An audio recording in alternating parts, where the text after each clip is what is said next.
다음엔 좀 일찍 일어나서 같이 식사도 하고 해. 차례 지내는 것도 보고. 저는 주말에 이 시간쯤에 일어나요. 주말에는 언제 일어나든 상관없어. 그런데 아버지도 계신데 명절에 이 시간에 일어나는 며느리가 어디 있니? 어차피 저는 할 일 없잖아요. 저라는 것도 남자들만 하는 거 아니에요? 그렇다고 할 일이 없는 건 아니지. 제가 무슨 할 일이 있어요?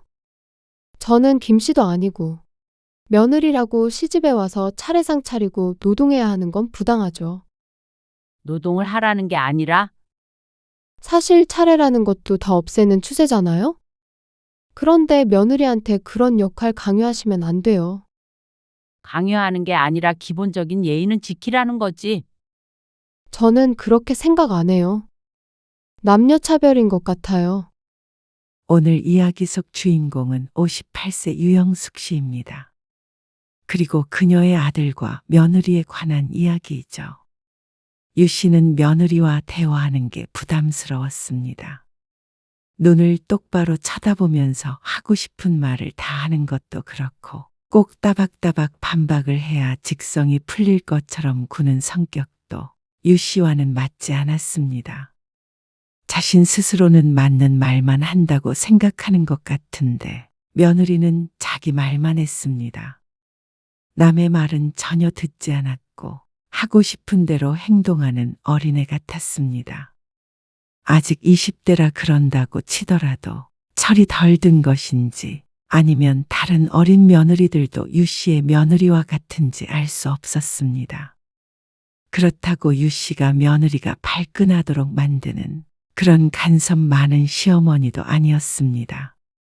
스스로만 그렇게 생각하는 것이 아니라 유 씨의 원래 성격이 그랬습니다. 내 일이 아니면 무관심했고 특히나 불편하게 엮이고 싶지 않은 상대가 있다면 그냥 안 만나고 말았습니다. 그런데도 그런 유 씨의 신경을 긁는 며느리가 어떻게 보면 대단하다고 할 수 있었습니다. 유 씨도 며느리라면 학을 뗐습니다. 그렇게 거리를 두고 살면 그만이지만 자기가 필요하니까 시어머니를 찾는 며느리. 이번에는 그냥 두고 볼 마음이 없었습니다. 유 씨는 아들 하나, 딸 하나가 있었습니다. 아들은 33, 딸은 27으로 터울이 조금 있었습니다. 그래서 아들은 벌써 결혼을 했고 딸은 여전히 학생이었습니다. 한국에서 대학을 다니던 중간에 미국으로 떠나서 유학 중이었는데 이 3년 안에 완전히 돌아올 예정이었습니다. 유 씨는 손자도 하나 있었습니다. 아들을 결혼시키고 지금에 이르기까지 많은 일들이 있었습니다. 모든 건 며느리가 생기면서부터였습니다. 잔잔하게 흘러가던 유 씨의 일상에 파동이 생겼죠. 재호야? 윤지 생일이라며? 아들이 결혼한 지 2달이 채 지나지 않았을 때였습니다. 유 씨는 며느리의 생일이란 소식에 며느리가 아닌 아들에게 전화를 걸었습니다. 결혼하기 전에도 그렇고 후에도 며느리에게 한 번도 전화를 건 적이 없었습니다. 굳이 연락할 일도 없었고 아무래도 시어머니의 전화가 부담스러울 것 같았습니다. 물론 유 씨도 조금 어색하기도 했고 말이죠. 네. 맞아요. 네 통장으로 10만 원 넣었으니까 둘이 맛있는 거 사 먹으라고. 축하한다고도 전해주고. 네. 알겠어요. 감사해요. 전화를 끊고 나자 옆에 있던 남편이 물었습니다. 불러서 생일상이라도 차려줘야 하는 거 아니야? 그래도 결혼하고 첫 생일인데. 에이, 그걸 좋아하겠어요? 생일에는 자기들끼리 있고 싶지. 아니, 주말에 미역국이라도 끓여줘야 하는 거 아닌가 싶어서. 가족끼리. 그러면 우리 생일 때도 생일상 차려주라는 걸로 오해할 수도 있잖아. 그리고 무엇보다도 내가 힘들어. 유 씨가 웃으며 하는 말에 남편도 고개를 끄덕였습니다. 가족끼리 가깝게 지내는 것은 좋지만 서로 너무 피곤하게 하며 살고 싶지 않았습니다. 그저 가끔 만나서 밥 한 끼 먹고 얼굴 보고 싶을 때 보고 그 정도가 딱 좋았죠. 며느리의 생일은 그렇게 지났습니다. 며느리로부터 용돈 잘 받았다, 맛있는 거 사 먹었다 등의 전화나 메시지는 받지 못했습니다. 하지만 그러려니 했습니다. 아들이 감사하다고 했으니 그게 며느리 뜻이나 마찬가지 아닐까 생각하고 말았죠. 그리고 그 한 달 뒤가 유 씨의 생일이었습니다.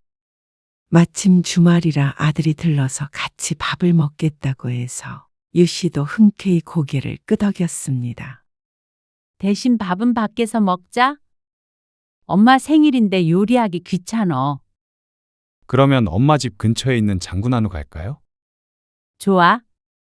아들이 예약을 하겠다고 했고 유 씨 부부는 저녁에 약속 장소에서 만나기로 했습니다. 혼자 왔어? 식당에 도착하니 아들이 앉아 있었는데 옆자리에 며느리는 보이지 않았습니다. 가방이나 다른 소지품도 안 놓여 있었고 자리가 세팅도 안 되어 있는 걸 보니 같이 오지 않은 듯 했습니다. 집에서 쉰대요. 그러자 남편이 하며 어처구니 없어 하는 소리를 냈습니다. 하지만 며느리 생일에 유 씨 부부도 둘이 같이 가서 축하해 준 것도 아닌데 그것 가지고 꼬투리를 잡을 수는 없었습니다.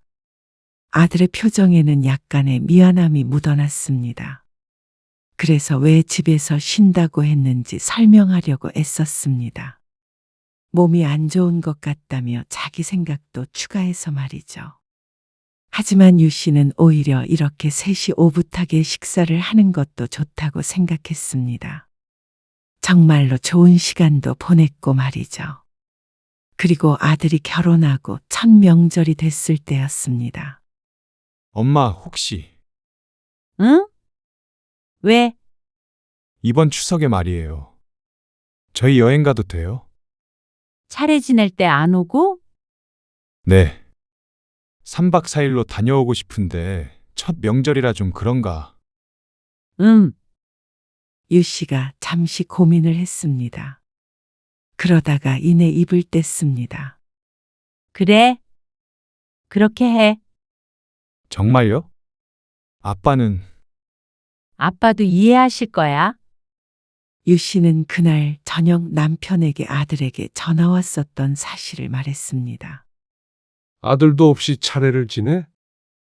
요즘에는 차례 안 지내고 그렇게 여행 다니는 사람도 많다는데요. 뭘? 그리고 어차피 음식도 다 우리가 할 건데 아들 며느리 안 온다고 뭐가 다르나? 아들의 걱정과는 다르게 남편도 별다른 반대를 하지 않았습니다. 차례를 지내는 것도 무거운 책임감 때문이라기보다는 명절 분위기를 내려고 차례 음식 조금씩 해서 절을 하는 것뿐이었습니다. 음식도 많이씩 하지 않았고 가짓수도 적은 편이었습니다. 그래서 유 씨는 첫 명절은 그렇게 둘이서 조촐하게 보냈습니다. 딸까지 미국에 있으니까 조금 적적하긴 했지만 그래도 덜 힘든 건 사실이었습니다. 자식들이 오면 그래도 이것저것 신경 쓸 게 많고 몸을 움직일 수밖에 없으니 말이죠. 거기까지는 전혀 섭섭하지 않았습니다. 아들에게 다음 명절에도 원하면 여행 가라고 가볍게 말할 수 있었습니다. 그런데 얼마 뒤에는 조금 섭섭한 일이 있었습니다. 재호야, 이번에 승율이 결혼식에 윤지도 같이 와야 해. 같이 가려고 하는데 왜요? 이번에 할머니 오신대. 아, 할머니 건강은 괜찮으시대요? 멀지 않은 곳에서 사촌의 결혼식이 있었는데 그 때문에 아들과 통화를 하고 있었습니다. 한동안 편찮으셨던 시어머니도 올라온다고 하시기에 유 씨가 미리 아들에게 말을 했습니다. 너 결혼식에는 할머니 병원에 계셔서 못 오셨잖아. 그래서 손주 며느리 보고 싶다고 하셨대. 할머니가요? 그래. 할머니는 윤지 한 번도 못 보셨으니까 아들의 결혼식 일주일 전에 병원에 입원하시게 되는 바람에 참석을 못 하셨는데 그 뒤로도 건강이 좋지 않아 요양병원에 계셨다가 얼마 전에 호전이 돼서 퇴원을 하셨습니다. 이번 결혼식에 오실 만큼 회복이 된 것 같아 다행이었습니다. 그래서 이참에 여기에서 뵙고 인사를 하는 게 좋을 것 같았습니다. 그게 아니라면 시간을 따로 내서 인사하러 내려가거나 해야 되니 말이죠. 네. 그렇게 할게요. 같이 갈게요. 그런데 당일이 되었을 때 유 씨는 당황스러울 수밖에 없었습니다. 따로 말도 전했으니까 당연히 아들 부부가 함께 올 것이라 생각했습니다. 전날에 통화를 할 때까지만 하더라도 윤지랑 갈게요 라고 했으니 말이죠. 그런데 결혼식장에 나타난 것은 또 아들 혼자였습니다. 윤지는 혹시나 화장실에 갔거나 따로 온다거나 그런 것인지 물었습니다. 하지만 아들이 어색하게 웃으며 대답했습니다. 그게요. 다들 잘 모르고 안 친하니까 오기가 어색하대요. 뭐? 유 씨는 당황스러워서 얼른 옆을 쳐다보았습니다. 오늘 결혼할 조카의 엄마인 유 씨의 시누이였습니다. 어색하다고 안 와? 엄마가 꼭 오라고 했잖아. 오늘 할머니도 오신다고. 근데 억지로 와서 불편한 티 내는 것보다는 안 오는 게 나은 거라고. 윤지가 그렇게 말해? 유 씨의 표정이 굳어졌습니다. 그러자 옆에 있던 시누이가 잠시 지켜보더니 말했습니다. 나이가 어렸지. 요즘 젊은 사람들은 대단하네. 아이고, 우리 엄마 또 손주 며느리 얼굴 못 보시게 생겼네. 웃으면서 말하지만 표정이나 느껴지는 뉘앙스가 정말로 대단하다고 하는 말이 아니었습니다. 비꼬는 뜻이 다분했습니다. 손주 며느리를 보고 싶어 했다고 유 씨에게 전화를 줬던 것이 시누이였으니 며느리의 행동이 이해가 안 가는 듯 했습니다. 그리고 자신의 아들 결혼식인데 어색하다고 안 온 것도 그렇고 말이죠. 다른 건 몰라도 이 부분은 유 씨도 이해가 되지 않았습니다. 가족 모임이 불편한 건 당연했고 결혼한 지 얼마 안 된 며느리라면 그런 마음이 들 수 있었습니다. 하지만 친하지 않은 것은 결혼식에 보고 한 번도 안 본 사이여서 그렇고 가족이 된 이상 그래도 한 번, 두 번 만나보면 낯도 있게 될 것이었습니다. 영영 안 보고 살 것도 아니고 그리고 또 반대로 자주 보고 살 사이도 아닌데 이런 때 한 번 얼굴 비추는 게 그렇게 힘든 일인가 싶었습니다. 명절에 오지 않는 것과는 다른 문제라고 생각했습니다. 그리고 아들도 아들이었습니다. 혼자 오게 됐으면 적어도 고모 앞에서는 잘 둘러대야지. 억지로 오는 게 불편하다고 차라리 안 오는 게 낫다고 한 걸 그대로 전하는 맹추가 어디 있나 싶었습니다. 뒤에서 무슨 말을 할지 두려웠습니다. 시누이는 다른 손님과 인사를 나누러 잠시 자리를 떴습니다. 유 씨는 아들을 흘겼습니다. 아들은 난처하다는 듯이 뒤통수를 긁었습니다. 너 적어도 이런 일이 있으면 혼자 오기 전에 엄마한테 전화 한 통이라도 줘. 당연히 같이 올 줄 알았잖아. 그리고 할머니한테는 나중에 따로 내려가서 인사드려. 아무리 불편하고 부담스러워도 그 정도는 해야 한다고 생각했습니다. 해마다 인사드리지는 못하겠지만 그래도 결혼하고 얼굴 한 번은 비추는 게 당연하다고 생각했죠. 이건 유 씨가 좋은 게 좋은 거다 생각하는 평소 성격과는 다른 문제였습니다. 그것이 예의였습니다. 그러자 아들이 고개를 끄덕였습니다. 죄송해요. 됐어. 그래도 너도 앞으로 융통성 좀 있게 말을 전해. 유 씨는 담담하게 말하려고 노력했지만 그래도 이번에는 서운했습니다. 시어머니의 말을 이런 식으로 무시할 수 있나 생각하자 며느리가 다시 보였습니다. 그냥 좀 숫기가 없는 어린 며느리라고 생각했었지만 그게 아니라 다소 철이 없는 것 같았죠. 남편은 혼자 온 아들을 보고 역시나 조금 언성을 높였습니다. 너는 할머니 오신다는데 혼자 와? 죄송해요. 죄송할 짓을 왜? 네 할머니 잔뜩 기대하고 계시던데. 너 그렇게 예뻐하셨으니까 손주며느리도 오죽 예쁘시겠어? 남편의 말에 아들이 겸연쩍은 표정을 지었습니다. 다 괜찮다, 괜찮다 하니까 정말로 다 너희 마음대로 해. 아무리 그래도 정도는 지키고 살자. 어? 네. 그리고 그런 유씨 부부의 눈치를 봤는지 다음 명절이 다가왔을 때 아들이 이번엔 며느리와 함께 오겠다고 했습니다. 근데 저희 도착하면 9시쯤 될 것 같은데 괜찮으세요? 먼저 식사하세요. 왜? 어디 들렸다가 와? 이왕 오는 거 저녁 같이 못 먹나? 그럼 저녁을 9시에 먹을까? 설 전날 저녁 늦은 시간에 오겠다는 아들에게 유 씨가 의아한 듯 물었습니다. 아, 윤지랑 같이 만날 사람이 좀 있어서요. 저녁 식사하고 갈 것 같아서요. 그래? 알았어. 그럼 그럴 거면 차라리 당일 아침에 와도 상관없다고 생각하긴 했지만 아들이 전날에 오겠다는데 굳이 말리지 않았습니다. 차례 지내려면 아침 일찍 출발해야 하는데 그게 부담스러울 수도 있었죠.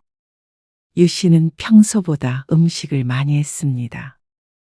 지난 명절에는 아주 조촐하게 해서 남편과 둘이 먹었는데 이번에는 그래도 음식을 먹을 입이 늘었으니 말이죠. 그리고 며느리에게 밥을 차려주는 것도 처음 인사를 하러 왔을 때 이후로는 처음이었습니다.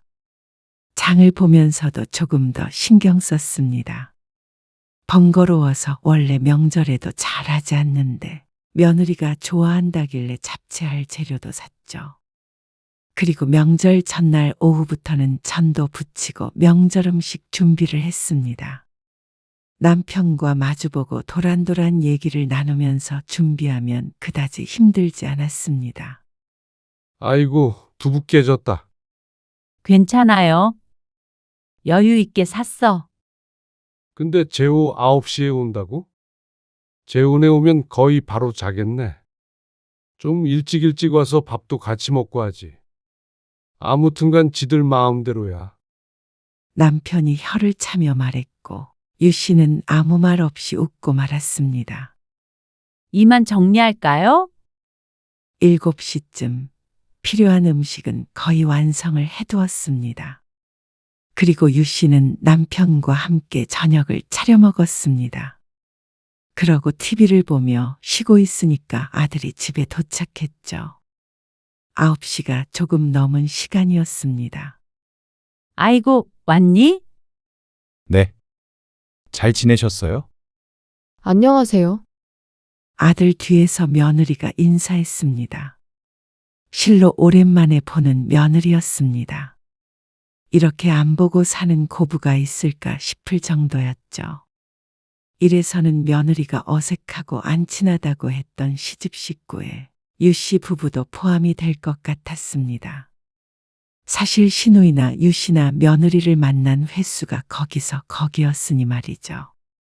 유 씨는 며느리에게 반갑게 인사했습니다. 이러니 저러니 해도 하나밖에 없는 며느리였습니다. 사랑하는 아들의 배우자였고 말이죠. 그러니까 이러니 저러니 해도 오랜만에 보니까 좋았습니다. 저희는 맥주 한잔하고 자려고요. 아들 며느리가 도착해서 대화를 좀 나누고 짐을 방에 두고 어쩌고 하니까 9시 반이었습니다. 술을 마시지 않는 유 씨 부부는 아들 며느리의 술자리에 끼기도 조금 그랬습니다. 아들네도 원하는 눈치도 아니었고 말이죠. 어머님, 안주는 저희가 알아서 꺼내 먹을게요. 들어가셔도 돼요. 이만 들어가 보라는 듯이 말하는 며느리. 눈을 땡그랗게 뜨고 말을 하는데 여태껏 연락 한 통 없었던 게 소극적이거나 수줍음이 있는 성격이라 그런 게 아니라는 걸 알 것 같았습니다. 아니, 오히려 그 반대였습니다. 어쩌면 당돌해 보이기까지 한 그 표정에 아들이 왜 꼼짝도 못하고 매번 혼자 오는지 알 것 같았습니다. 유 씨는 남편과 함께 방에 들어왔습니다. 늦은 시간까지 아들 며느리 목소리가 간간히 들렸습니다. 그러다가 새벽엔 조용해졌죠. 그리고 유 씨는 7시에 일어났습니다.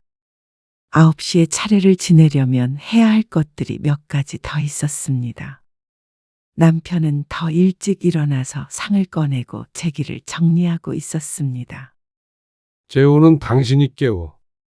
며느리 자는 방을 열어보기가 그랬는지 남편이 유 씨에게 말했습니다. 유 씨가 방문을 두드리자 아들이 문을 열고 나왔습니다. 일어났어? 윤지는? 아직 자요. 유 씨는 부엌에서 여러 사람이 움직이면 며느리도 자연스럽게 일어나겠거니 싶어서 굳이 며느리를 흔들어 깨우지 않았습니다. 아들도 혼자 나와서 아버지를 도왔습니다. 그런데 8시가 지나고 9시가 가까워 차례상이 다 차려질 때까지도 며느리는 방에서 나오지 않았습니다. 이제는 깨워야 하는 거 아니니? 아무리 며느리에게 일을 시킬 생각이 없었다지만 이 소란에도 잘도 잔다 싶었습니다. 함께 보내는 첫 명절에 이렇게도 긴장감이 없을 수 있나 하는 생각이 들었습니다. 꼰대처럼 굴고 싶지는 않았지만 자신이 처음 결혼했을 때는 새벽 4, 5시에 일어나서 시키는 일 없어도 시어머니 옆에 서 있었는데 말이죠. 그만큼 시어머니는 어려운 존재였습니다. 그런데 요즘 젊은 사람들은 다르긴 다른가 보다 싶었습니다. 그래도 차례상이 다 차려질 때까지 잠을 자는 고래심줄 며느리 얘기는 들어본 적이 거의 없었습니다. 냄비만 내려놓아도 방에까지 쨍그랑 소리가 나는데 말이죠. 유 씨와 남편이 내는 소리에 아들이 일어난 것처럼 며느리도 자연스럽게 일어날 줄 알았습니다. 그러자 오히려 아들이 민망하다는 듯이 말했습니다. 아, 어제 늦게 자서요. 잘 안 들리나 봐요. 그러면서 며느리를 깨우기 위해 작은 방으로 갔습니다. 그런데 한 5분 정도가 지나서 아들이 혼자 나왔습니다. 윤지는? 아, 못 일어나네요. 아들의 말이 황당했습니다. 이제는 절을 해야 할 때였습니다. 아들도 남편도 양복을 입고 있는 상태였습니다. 그래도 깨워야지. 어차피 절 안 할 거라고. 자기는 필요 없는 거 아니냐고. 좀 더 자겠대요. 어처구니가 없어서 말이 안 나왔습니다. 그러자 남편은 조금 화가 난 것 같았습니다. 그냥 더 자라고 해. 어차피 없이도 다 준비하고 했잖아. 남편은 아침에 준비하는 동안 한 번 거들 생각도 안 하고 잠만 자는 며느리에게 실망한 것 같았습니다. 안 오는 것은 이해해도 이왕에 왔으면 그래도 돕는 신용이라도 해야 하는 거 아니냐면서 말이죠. 틀린 말은 아니라고 생각했습니다. 어차피 다 같이 먹을 거고 자신에게 전을 부치라고 한 것도 아니었습니다. 그래도 사람이라면 나와서 뭐 도울 거 없냐고 묻는 게 예의 아닌가 싶었습니다. 어차피 어제 거의 다 해둬서 할 일도 많이 없었지만 그게 인간의 도리 아닌가 하는 생각은 있었죠. 차례를 지내고 아침을 먹을 때도 며느리는 나오지 않았습니다. 아들과 남편 그리고 유 씨만 함께한 식사 시간엔 침묵이 흘렀습니다. 남편도 이 상황이 이해가 안 가는 것 같았고 아들도 며느리를 어찌하지 못하는 것 같았습니다. 유 씨는 한숨을 쉬었습니다. 이렇게 밥 한 끼 같이 안 먹고 잠만 잘 거면 뭐하러 오니? 유 씨도 한마디 안 할 수가 없었습니다. 상식 밖의 행동에 어처구니가 없었습니다. 죄송해요. 지금 깨울게요. 됐어. 이제 깨워서 뭐 해? 배고프면 일어나겠지? 그런데 전부 치우고 설거지를 끝낸 후 11시가 넘을 때까지 며느리는 일어나지 않았습니다. 너희 처가에 가야 하는 거 아니야? 아, 장인어른이랑 장모님이 처남이랑 어디 다녀오신다고 하셔서 오늘 천천히 가도 된다고 했어요. 그러면 도대체 언제까지 자겠다는 말인지 몰랐습니다. 차라리 아들네가 가버려야 속이 시원할 것 같았습니다. 이렇게 있는 것도 답답했습니다. 그런데 정오쯤 되자 드디어 방문이 열렸습니다. 며느리가 부스스한 머리로 나왔습니다. 눈곱도 떼지 않은 얼굴로 하품을 하며 곧장 화장실로 들어갔습니다. 기가 찼습니다. 이 시간에 일어나서 차례를 지냈나 안 지냈나 궁금한지도 않은 것 같았고, 거실에 시부모가 버젓이 앉아 있는데 인사 한마디 없이 지나쳐버린 것에 할 말을 잃었습니다. 아니, 어떻게 시선도 한 번 안 줄 수가 있는지. 유 씨 부부는 얼이 빠져 있었습니다. 그리고 잠시 후에 며느리가 나왔습니다. 배가 고픈지 식탁 앞에 앉았습니다. 남편은 그게 꼴보기가 싫었는지 안방으로 들어가 버렸습니다. 유 씨가 한숨을 쉬고 그 앞에 앉았습니다. 윤지야, 다음엔 좀 일찍 일어나서 같이 식사도 하고 해. 차례 지내는 것도 보고. 유 씨도 부드럽게 애둘러 말하려고 애썼습니다. 하지만 며느리는 예의 그 표정을 지었습니다. 눈을 크게 뜨고 유 씨의 눈을 뚫어지도록 빤히 쳐다보았습니다. 저는 주말에 이 시간쯤에 일어나요. 주말에는 언제 일어나든 상관없어.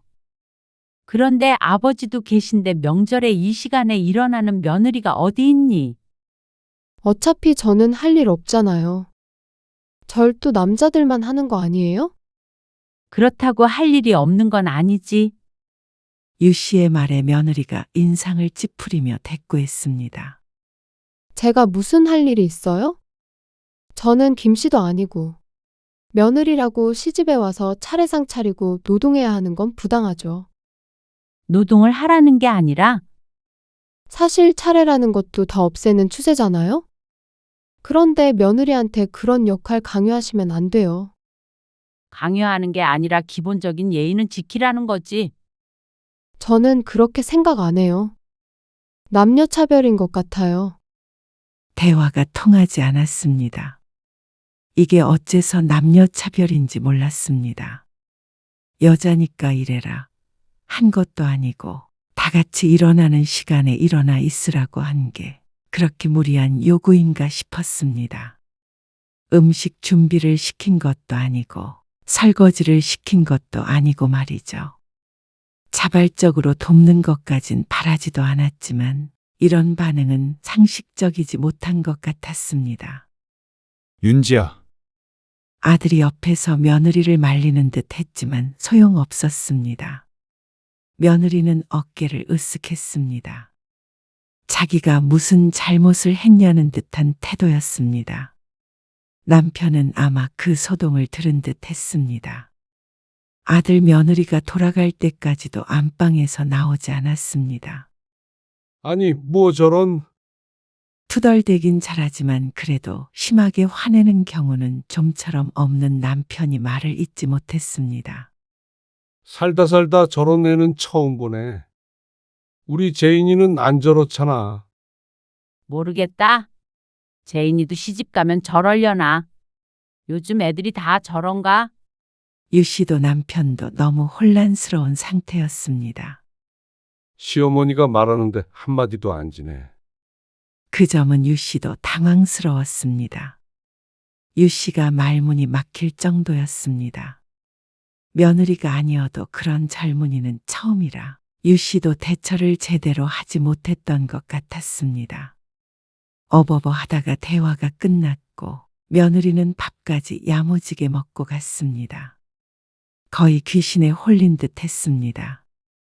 그래서 유 씨 부부는 그 뒤부터는 아들에게 다음 추석에도 오지 말라고 했습니다. 와봤자 유 씨 부부만 복장이 터지니 차라리 저번처럼 둘이 소박하게 보내는 게 나을 것 같았습니다.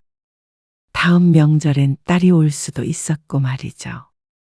그렇게 다시 유 씨는 아들 내외와의 거리를 벌렸습니다. 사실 유 씨가 노력하지 않아도 자연스럽게 그렇게 됐습니다. 며느리랑은 따로 연락을 주고받은 적조차 없으니 말이죠. 그래도 마음은 편했습니다. 그러던 어느 날 오후 아들에게서 전화가 왔습니다. 목소리에 들뜬 기색이 역력했습니다. 엄마, 윤지가 임신했어요. 유 씨는 깜짝 놀랐습니다.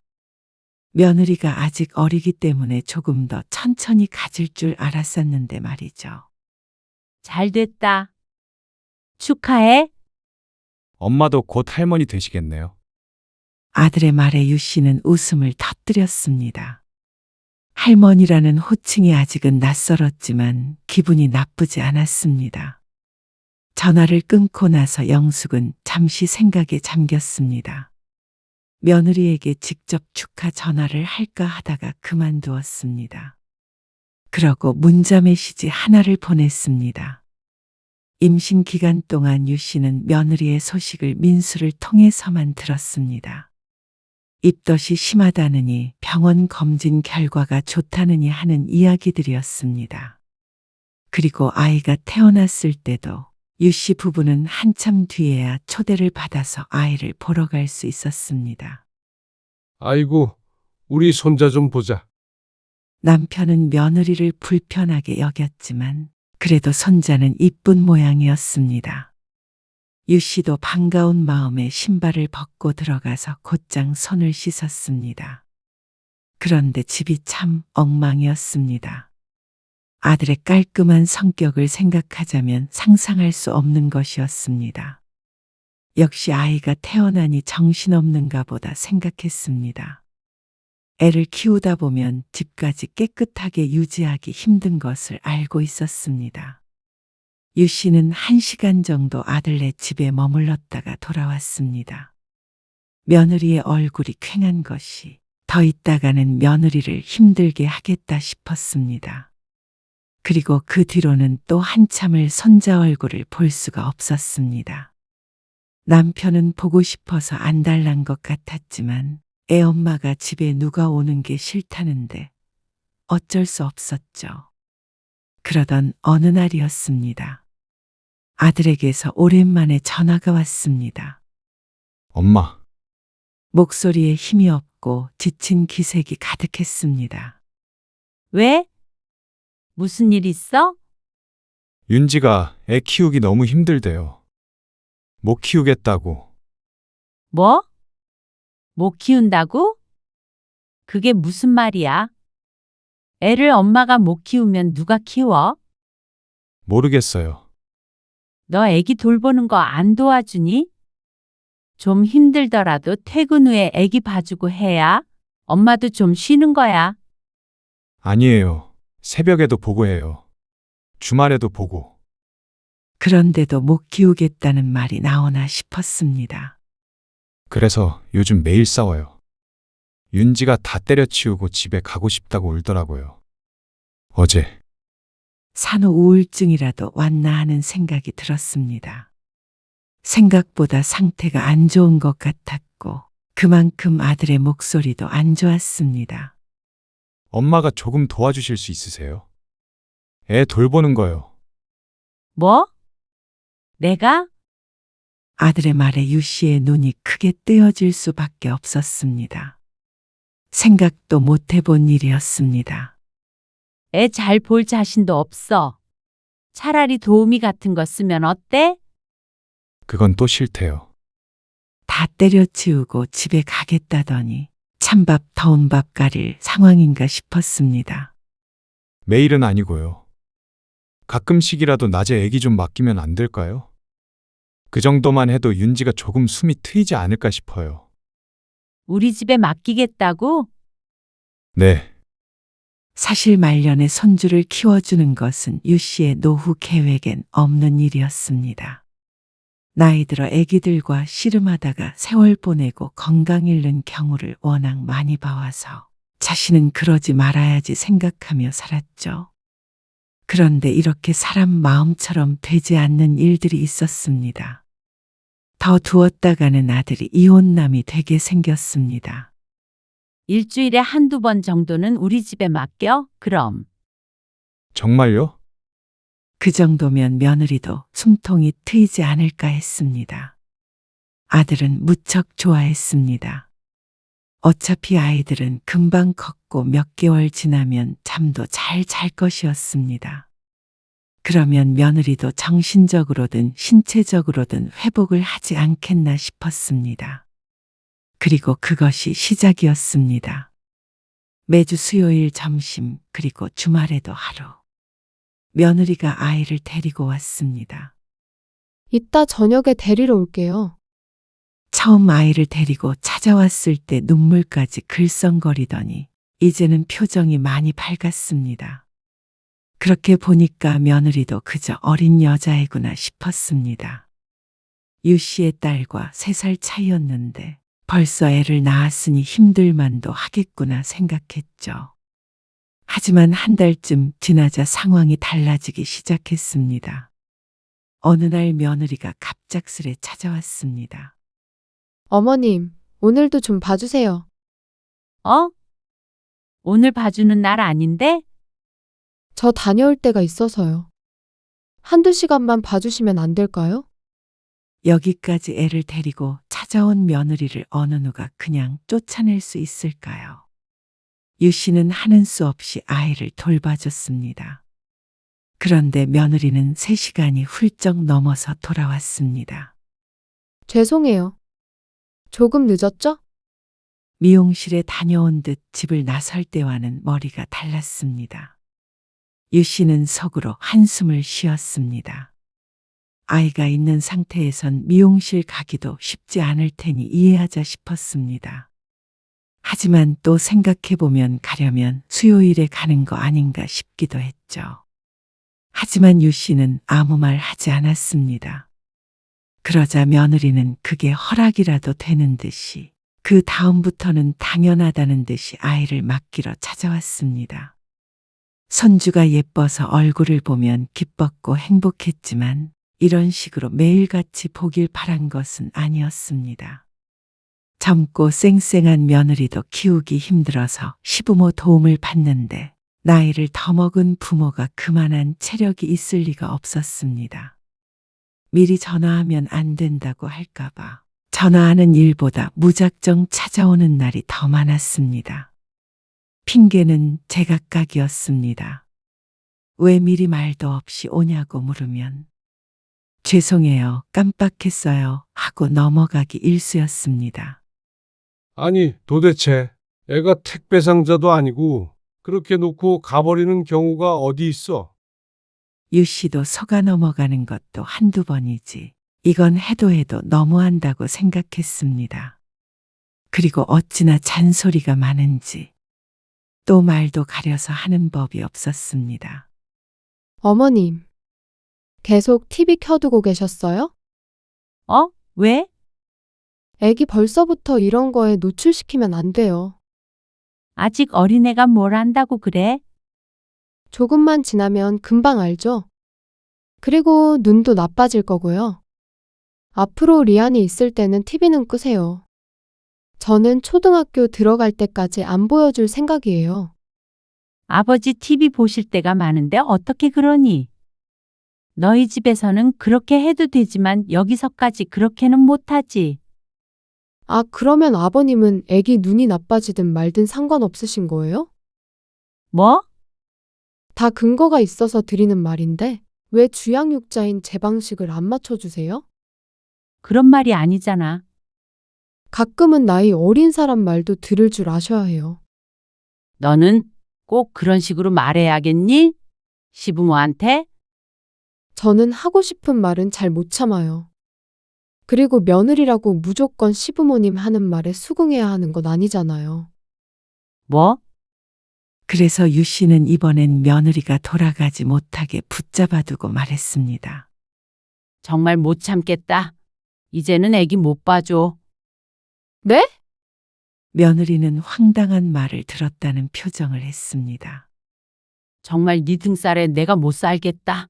그리고 이 정도로 자주 맡길 거면 정말로 차라리 도우미를 고용해야지. 내가 슈퍼맨도 아니고 말이야. 윤지 너도 힘들다면서 어떻게 시부모한테 떠넘겨? 너희 아들은 너희가 키워야지. 그러자 며느리가 눈을 동그랗게 뜨고 대꾸했습니다. 제 아들이기도 하지만 어머님 친손자이기도 하잖아요. 그래서 일주일에 2번 봐주겠다고 했는데 이런 식으로 하면 어떡해? 재호 씨가 육아에 많이 참여를 못하니까 어머님이라도 봐주셔야죠. 기가 막힌 논리였습니다. 나는 힘들어서 더는 못 봐주겠다. 유 씨도 물러날 생각이 없었습니다. 당연하다는 듯이 와서 아이만 덩그러니 놓고 가버리고 그걸 유 씨가 해야 하는 일인 것 마냥 말하는 며느리가 괘씸했습니다. 그러면 어머님 앞으로 손주 못 보는데 괜찮으세요? 그 말에 유 씨 눈이 크게 벌어졌습니다. 그런 유 씨를 며느리가 눈을 땡그랗게 뜨고 바라보고 있었습니다. 아주 자신감 넘치는 표정이었습니다. 유 씨는 그 순간 뚜껑이 열렸습니다. 그래, 못 봐도 괜찮을 것 같다.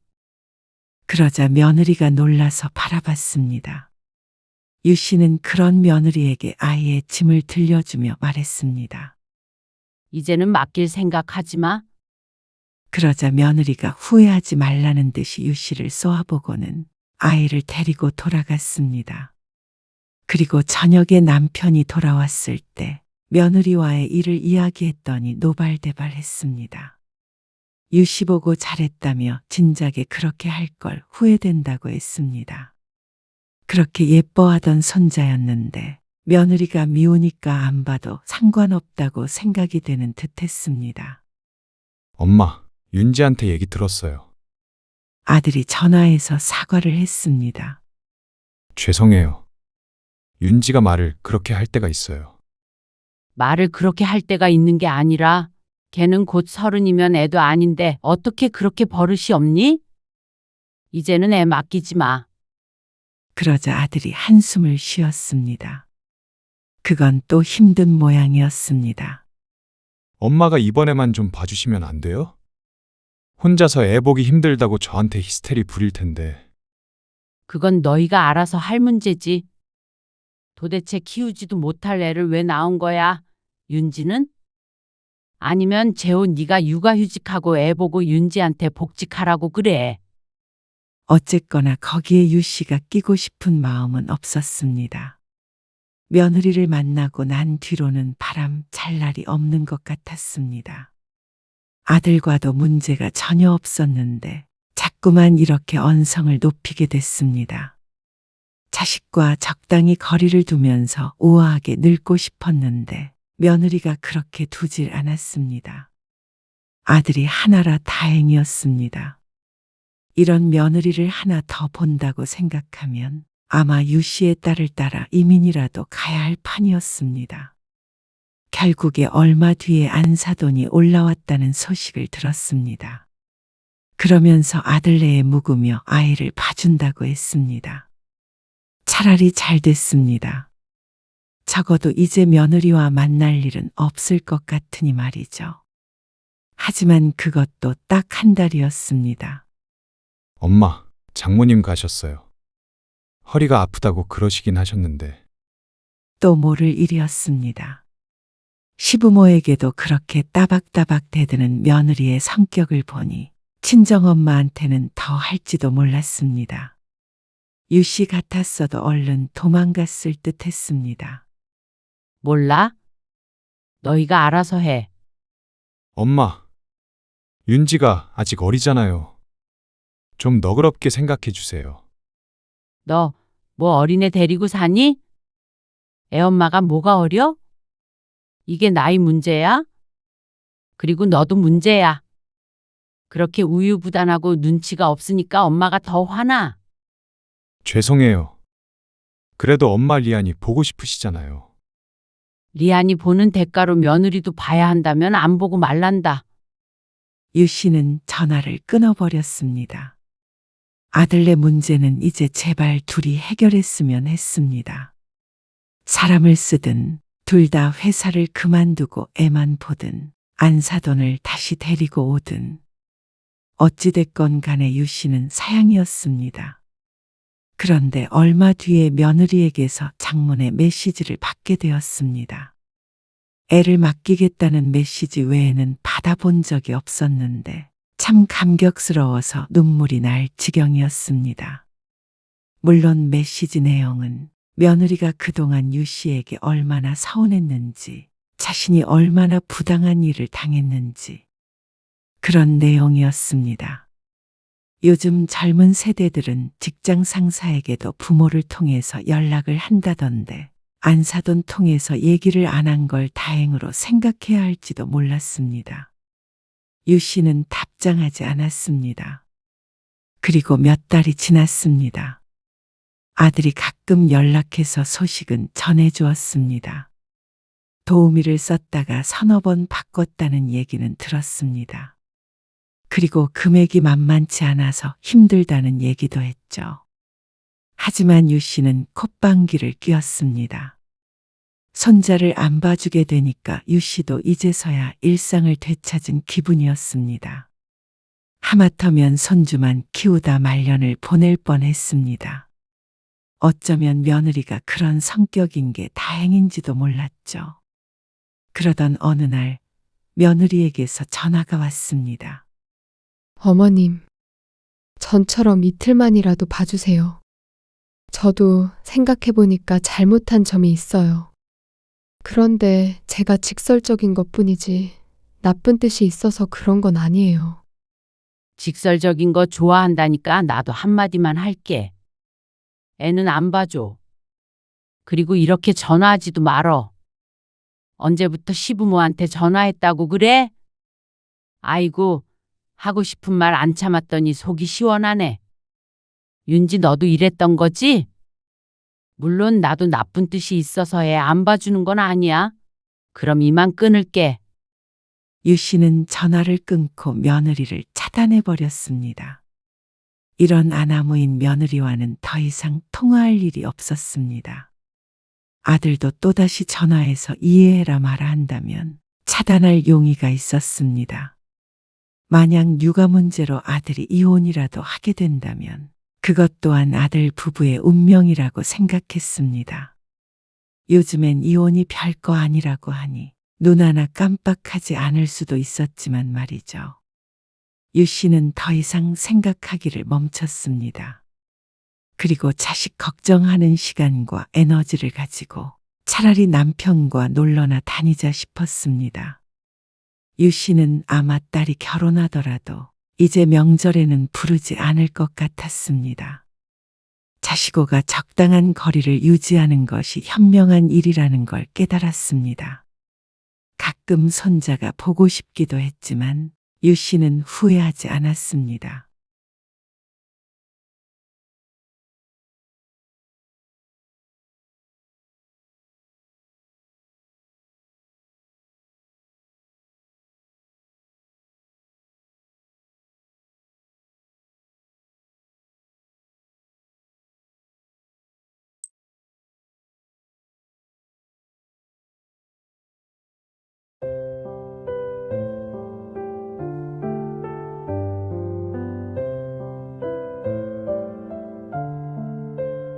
장인어른, 제 일은 제가 알아서 하겠습니다. 뭐야? 아빠, 제발 그만 좀 하세요. 뭘 그만하라는 거야? 저희가 아빠 집에서 얹혀 산다고 해서 저희 인생을 마음대로 할 권리를 드린 건 아니에요. 뭐야? 너 지금 그게 무슨 말버릇이야? 수연아, 너희 정말 왜 그래? 뭐? 알아서 할 테니까 냅두라고. 너희 냅뒀으면 길거리에 나 앉았겠지? 차라리 그게 나았을 것 같아요. 너희를 정말 괜히 받아줬다. 어쩜 이렇게 부모를 무시할 수가 있어? 수연이 네가 그러니까 이서방도 똑같이 우릴 무시하잖아. 세상 어떤 사위가 장인어른한테 그런 식으로 말해. 당장 내 집에서 나가. 오늘 이야기 속 주인공은 67세 강문자 씨입니다. 그리고 그녀의 딸과 사위에 관한 이야기이죠. 강 씨는 사정이 딱한 딸의 가족을 자신의 집에 살게 한 걸 후회했습니다. 손주들까지 네 식구였습니다. 강 씨의 집에서 여섯이서 북적거리며 살게 된 것이었죠. 강 씨 부부로서도 쉬운 결정이 아니었습니다. 강 씨 부부도 대단한 희생이 필요했습니다. 하지만 딸과 사위는 그런 부모의 심정도 모르고 자신들만 불편하고 힘들다고 여겼습니다. 그러니까 자꾸만 모든 것을 간섭으로 여기며 오히려 집주인인 강 씨 부부를 눈치 보게 만들었습니다. 특히나 분위기를 무겁게 만드는 사위 때문에 같이 밥 먹는 것도 무서울 지경이었습니다. 나중엔 장인에게까지 참견하지 말라는 듯이 대드는 것을 강 씨는 도저히 참아 넘기지 못했습니다. 아무리 자식이 부모를 이기는 시대라고 하지만 딸 부부는 너무 배은망덕했습니다.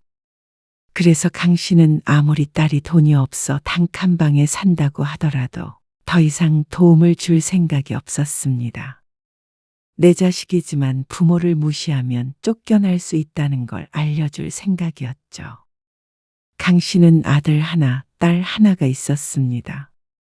아들은 사업을 했고 딸 부부는 평범한 회사원들이었습니다. 강 씨 부부는 아들, 딸과 멀지 않은 곳에서 살며 둘이서 노후를 보내고 있었죠. 그러다가 사위가 직장을 그만두고 사업을 하게 되었습니다. 그리고 사업은 1년 만에 쫄딱 망했고 살던 아파트마저 경매에 넘어갈 위기가 왔습니다. 어느 날 딸과 사위가 찾아왔습니다. 엄마, 조금만 도와주세요. 집은 지켜야 하잖아요. 딸이 울면서 말했습니다. 그리고 강 씨는 그런 딸을 착잡한 심정으로 바라보았습니다. 남편은 다소 화가 난 것 같았습니다.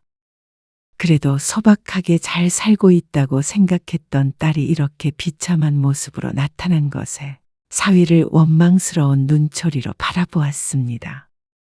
사위는 딸 옆에서 고개를 숙이고 있었습니다. 이러니 저러니 해도 가장 괴로운 사람은 사위일 것 같았습니다. 오죽했으면 남자 자존심의 장인 장모를 찾아와 부탁을 할까 싶었습니다. 강 씨는 한숨을 쉬었습니다.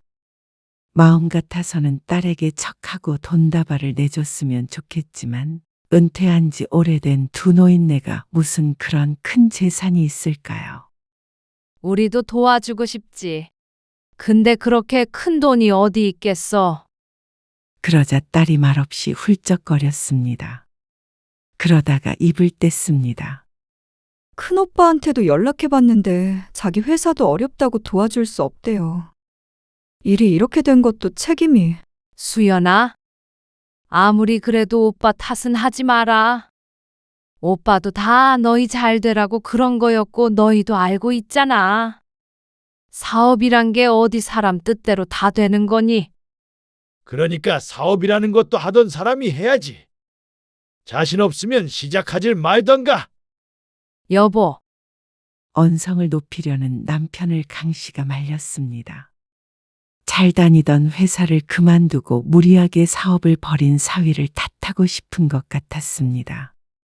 하지만 이미 벌어진 일인데 누굴 탓한다고 바뀌지 않았습니다. 사실 딸이 방문하겠다고 했을 때 어느 정도 예상한 바였습니다. 이미 사업이 잘못돼서 큰 빚이 생겼다는 사실을 알고 있었고 그 상황에서 찾아오는 건 돈 달라고 하는 일밖에 없었죠. 그래서 강 씨 부부는 미리 의논을 끝내놓은 상태였습니다. 우리도 돈은 없지만 이럴 땐 가족끼리 의지해야지. 다시 자리 잡을 때까지 들어와 살아. 정리되면 다시 나가면 되잖아. 방 하나 비워줄게. 남편은 여전히 못마땅한 듯 헛기침을 했습니다. 하지만 이 부분은 남편이 먼저 제안한 것이었습니다. 그래도 하나밖에 없는 딸이 걱정된 모양이었습니다.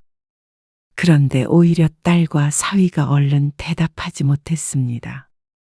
그건 저희가 너무 민폐를 끼치는 것 같아서. 그렇다고 사돈네로 들어갈 수도 없잖아. 길거리에 나앉을 수도 없고. 사돈네도 금전적으로 도와줄 처지가 안 됐고 사는 곳도 워낙 멀어서 합가를 하는 것도 불가능했습니다. 그래도 딸의 직장이 이곳이니 이곳에 붙어 있을 방법은 강 씨의 집으로 들어오는 것밖에 없어 보였습니다. 생각해 볼게요. 딸 부부는 그렇게 돌아갔습니다. 그리고 얼마 뒤에 연락이 와서 강 씨의 말대로 하겠다고 대답했습니다. 강 씨 부부는 작은 방 하나를 딸 부부에게 내줬습니다. 우리 넷이서 한 방에서 지내는 건 조금 힘들 것 같은데. 하나는 창고로 쓰고 있어서 그 짐들 다 빼기가 힘들어. 둘 데도 없고. 조금 불편해도 지내. 예지는 너희가 데리고 자고 예준이는 우리가 안방에서 데리고 자면 되지. 10살, 9살 손주들도 고생이었습니다. 얘들아, 이제 할머니 집에서 같이 살게 됐어. 좋지? 네, 할머니. 수연이 너도 조금 힘들어도 버티고 살아. 불편해도 참고. 그럴게요. 감사해요. 그래. 너희 집이라고 생각하고 지내고. 둘만 살아서 횡하던 집이 갑자기 북적거렸습니다. 나쁘지 않은 기분이었습니다. 말년에 그래도 적적하지는 않겠다 싶었죠. 물론 걱정이 없는 건 아니었습니다. 딸만 있는 게 아니니 불편하기도 할 거고 강 씨가 해야 할 일도 늘 것 같았습니다. 그래도 어떻게든 지낼 수 있겠지 싶었습니다. 그런 걱정을 알았는지 딸은 합가한 다음 날부터 부지런을 떨었습니다. 앞으로 밥은 제가 차릴게요. 네가 네. 아침이랑 저녁이요. 딸의 말에 강 씨는 잠시 놀랐다가 고개를 끄덕였습니다. 그렇게 해서 딸의 마음이 편하다면 강 씨에게도 나쁜 일이 아니었습니다. 당장에 이 많은 식구들 밥하는 것조차 막막했으니 말이죠. 그래도 딸이 살림을 잘해서 다행이었습니다. 그래, 그럼 네가 해라. 나는 애들 챙길게. 사실 애들도 다 커서 손이 가는 일은 많이 없었습니다. 학교 갔다가 돌아오면 딸내가 퇴근하기 전까지만 봐주면 되지 않을까 싶었습니다. 이서방, 출근이 언제라고? 월요일부터 나가요. 월급도 얼마 안 된다며? 네, 그런데 내년부터는 조금 오를 거예요. 그러니까 왜 좋은 직장을 그만둬가지고? 남편은 혀를 찾고 사위는 또다시 고개를 숙였습니다. 사위는 운 좋게 다시 취직을 했는데 원래 다니던 회사보다는 월급이 적었습니다. 하지만 상황이 상황인지라 이것저것 따질 처지가 아니었습니다. 강 씨는 사위에게 눈짓했습니다. 그러자 사위가 조심스럽게 일어나서 방으로 들어갔습니다. 당신 이서방한테 너무 그러지 말아요. 내가 뭘? 저 속이 오죽하겠어요? 그러자 남편도 조금 수그러들었습니다. 그렇게 불편한 동거가 시작이 되었습니다. 그리고 처음부터 삐걱거렸죠. 수연아, 우리는 9시면 자. 아, 그래요? 그래.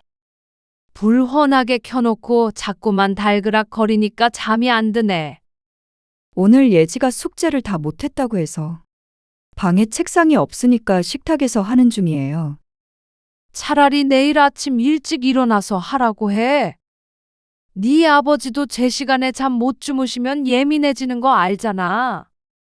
네. 강 씨 부부는 둘이서 살 때 안방문을 열어놓고 자던 버릇 때문에 방문을 닫고 자지도 못했습니다. 답답해서 자꾸만 신경이 쓰였습니다. 그렇기 때문에 거실에 있는 딸과 손녀 때문에 잠을 잘 수가 없었습니다. 하는 수 없이 강 씨는 딸에게 9시 이후엔 활동을 자제해달라는 말을 해야 했죠. 물론 퇴근해서 밥만 먹어도 9시이기 때문에 딸과 사위가 불편해할 건 알았습니다. 그래도 억지로 그 시간에 잠들라는 말은 아니었고 방 안에 있으면 된다고 생각했습니다. 같이 사는 이상 그렇게 서로에게 맞춰가는 수밖에 없었습니다. 그날 이후로 9시가 되면 집안은 조용해졌습니다. 가끔 딸이나 사위가 늦게 퇴근할 때도 있었는데 그럴 때면 조금 소란스러운 건 어쩔 수가 없었습니다. 그것까지 뭐라고 할 정도로 야박한 부모는 아니었습니다. 그런데 생활비는 언제 받을 수 있어? 네? 어느 날 다 같이 밥을 먹다가 말고 강 씨가 딸에게 물었습니다. 딸이 먼저 말을 꺼내기를 기다렸는데 이사 들어온 지 보름이 지나도록 생활비 얘기가 없어서 강 씨가 먼저 물을 수밖에 없었습니다. 아, 다음 달에 월급 나오면 그때 드리려고 했어요. 일단 150만 원 정도는 줘야 해. 150만 원이요? 밥 한 끼를 차려도 입이 몇 갠데 그 정도는 많은 게 아닌데. 놀라는 딸 때문에 오히려 강 씨가 어리둥절했습니다. 4인 가족에 150만 원이면 적다고 생각했습니다. 그래도 딸 사정을 생각해서 그 정도만 말한 건데 말이죠. 어쩌면 생활비를 낼 생각이 없었나 싶기도 했습니다. 아, 당장 나가는 돈이 너무 많아서. 그리고 제가 퇴근하면서 가끔 장도 봐오고 하는데. 그걸 감안해서 한 말이야. 생활에 필요한 용품들이나 그런 것도 생각해야지. 알죠. 알긴 한데. 우선 다음 달에 100만 원 드리고 차차 늘릴게요. 딸의 말에 강 씨는 고개를 끄덕였습니다. 한숨은 삼켜냈습니다. 딸의 사정을 모르지 않기에 한두 달쯤은 강 씨가 손해본다고 생각하자 싶었습니다. 갑작스럽게 나온 돈 얘기에 식탁엔 무거운 분위기가 흘렀습니다. 처음부터 서로 오해가 없어야 오래 같이 살 수 있는 거잖아. 서로 다른 생각을 가지고 있다가 나중에 오해하고 사이가 틀어질 수도 있었습니다. 직접적으로 물어본 것은 오히려 딸 부부를 위한 것이었습니다. 그렇게 서로 조율을 해가면서 꽤나 평화로운 생활을 이어가게 되었습니다. 그런데 살다 보니까 강 씨의 눈에 띄는 것들이 몇 가지 있었습니다. 회사에서 점심 안 나온다며? 그럼 점심 어떻게 먹고 있어? 아, 회사 근처에서 사 먹기도 하고요. 샌드위치 같은 거 먹기도 하고 그래요. 사위의 대답에 강 씨는 한숨을 쉬었습니다. 뭐하러 돈 주고 사 먹어? 요즘 식비가 얼마나 비싼데? 하루에 10,000원만 쓰더라도 그게 얼마야? 요새는 10,000원짜리 밥도 없어요, 또. 그렇다고 굶으면서 일할 순 없죠. 강 씨의 말에 사위가 아닌 딸이 대답했습니다. 누가 네 남편 굶으라고 그러니? 도시락이라도 싸서 다니라는 거지. 도시락이요? 아침에 그럴 시간이 없으니까 애들 학교도 보내고 출근해야 하는데. 대충 밥에 김치에 있는 반찬 옮겨 담기만 하면 되는데 뭘 그래? 돈 없다던 애들이 그런 거에 아낄 생각은 왜 못해? 강 씨는 딸 부부에게 진심으로 조언했습니다. 한 푼 두 푼 아껴도 부족할 판에 밖에서 밥을 사 먹는 건 가장 피해야 할 일이었습니다. 네, 그렇게 하겠습니다. 사위가 대답했습니다. 그리고 그날 이후로 사위는 매일 아침 도시락을 쌌죠.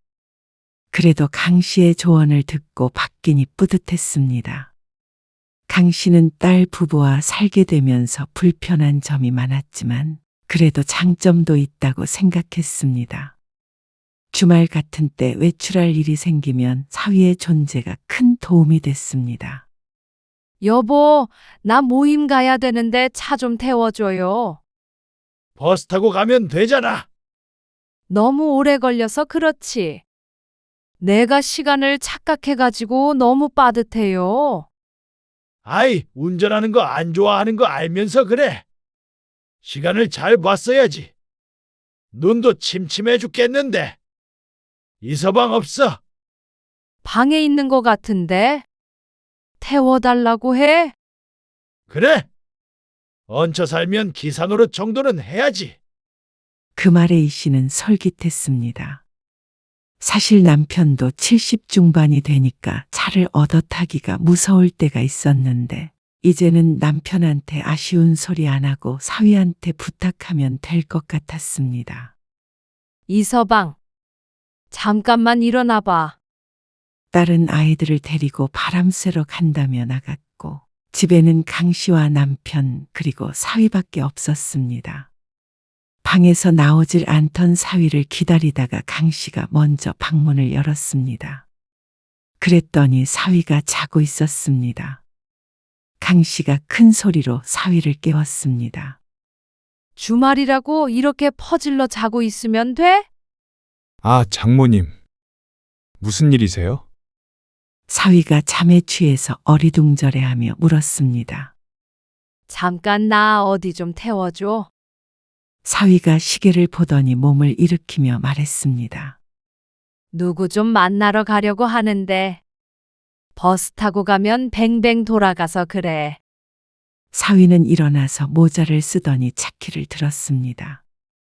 그리고 그날 이후로 강 씨는 주말에 종종 사위에게 부탁을 하곤 했습니다. 어차피 주말에는 집에서 쉬니까 이 정도는 충분히 들어줄만 하다고 생각했습니다. 남편이 말했던 것처럼 기사 노릇까지는 아니었지만 그래도 강 씨가 희생하는 걸 생각한다면 사위도 이 정도는 이해할 거라 생각했죠. 그러자 어느 날 딸이 강 씨에게 말했습니다.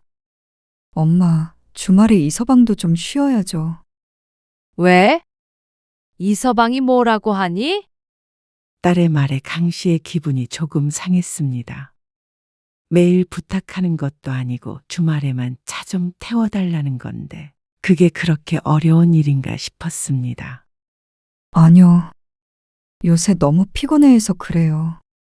자꾸 야근하는데 주말이라도 푹 자면 좋을 텐데. 푹 자더만.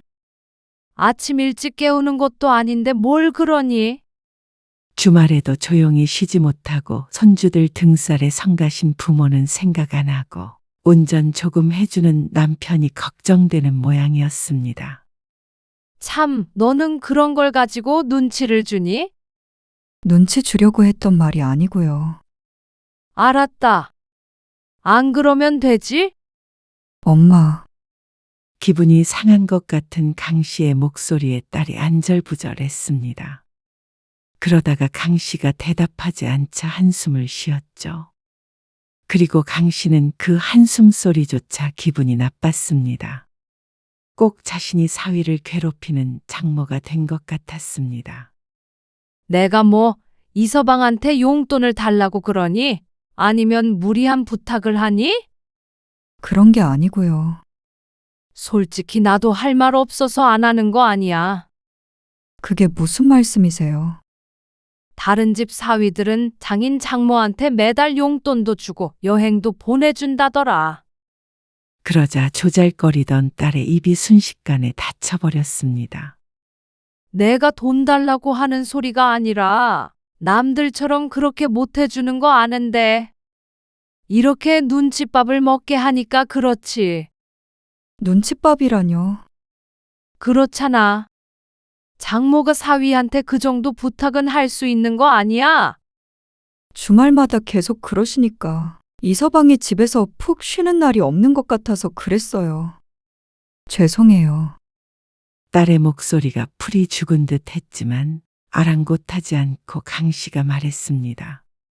그리고 이서방은 입이 없대 발이 없대.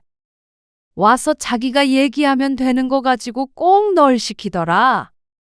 딸은 그냥 입을 다무는 쪽을 택한 것 같았습니다. 그러던 어느 날이었습니다. 엄마, 나 오늘은 밥 말고 치킨 먹고 싶은데. 치킨? 응. 예준이도 치킨 먹고 싶대요. 안 먹은 지 엄청 오래됐잖아. 딸이 저녁을 차리려는데 손녀가 쭈뼛거리며 말했습니다. 그러자 딸이 고민하는 듯 하더니 희미하게 웃으면서 대답했죠. 그래. 오늘은 치킨 시켜줄게. 정말요? 나는 양념. 나는 후라이드요. 손주들이 신이 나서 방방 뛰었습니다. 그 모습에 딸이 못 말린다는 듯이 웃으며 휴대폰을 꺼내들었습니다. 그래서 보다 못한 강 씨가 딸을 불렀습니다. 수연아, 무슨 치킨이야? 요새 치킨이 얼마나 비싼데? 딸이 멈칫했습니다. 그러자 아이들도 풀이 죽었습니다.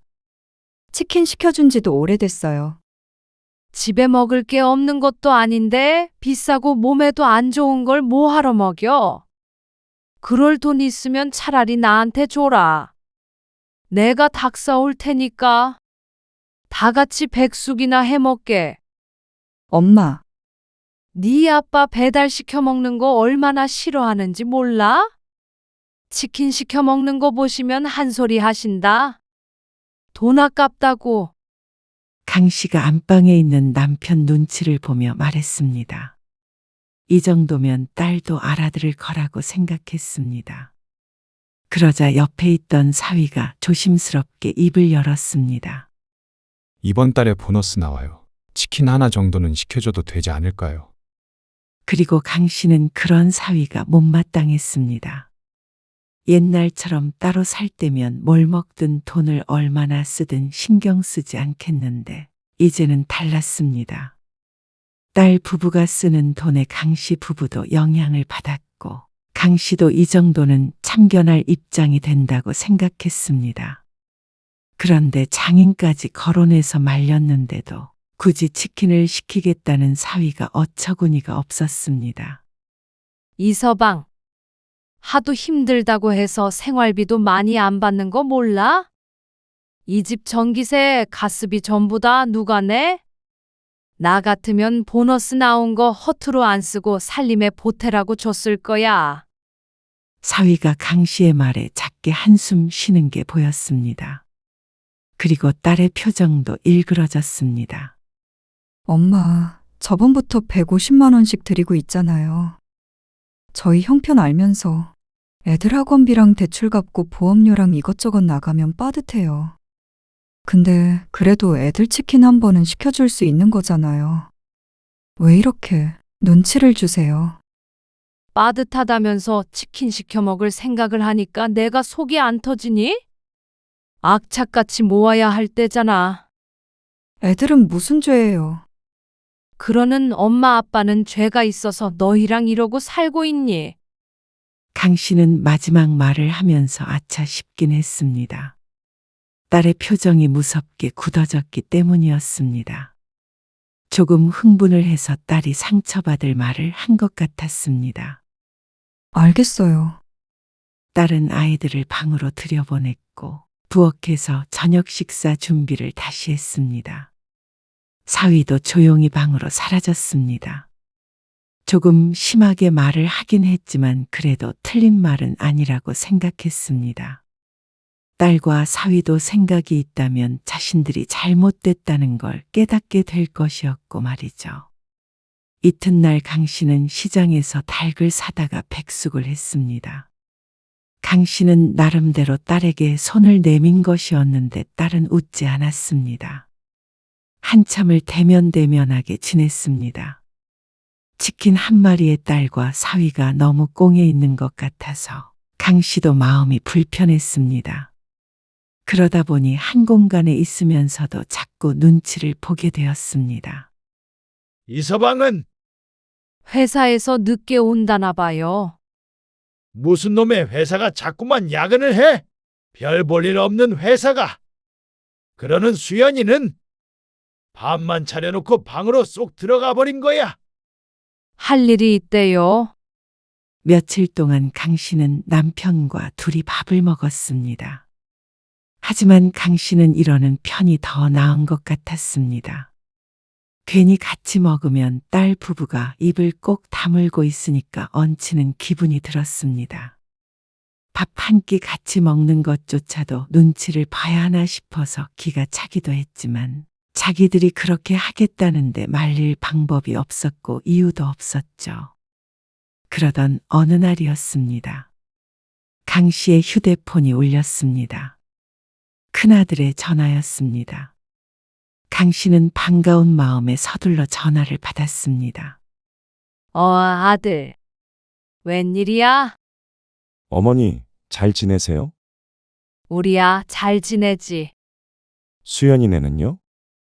에구, 잘 있긴 있는 것 같은데. 나도 모르겠다. 왜요? 무슨 일 있으세요? 아니야. 그나저나 왜 전화했어? 요새 바쁘다더니. 다른 게 아니고요. 혹시 돈 좀 빌려주실 수 있으세요? 지금 하고 있는 사업 때문에 아주 잠깐 쓸 때가 있어서요. 아들의 말에 강 씨의 말문이 잠시 막혔습니다. 우리가 너 빌려줄 만큼의 돈이 있겠니? 잠깐만 아파트 담보로 대출 좀 받으시면 안 돼요? 한 달도 안 돼서 다시 갚을 수 있어요. 이자도 쳐서요. 강 씨는 얼른 대답하지 못했습니다. 아파트까지 담보를 잡혀서 돈을 빌려야 한다면 작은 일이 아니었습니다. 아버지가 허락 안 하실 텐데. 아버지한테는 비밀로 해야죠. 알지도 못하실 거예요. 금방 다시 돌려드릴 거라. 얼마나 필요한데? 1억 5천 정도요. 생각보다 큰 금액의 강 씨가 숨을 들이삼켰습니다. 하지만 이내 고개를 끄덕였습니다. 알았어. 1억 5천? 대신 아버지한텐 말하지 말어. 알겠지? 그럼요.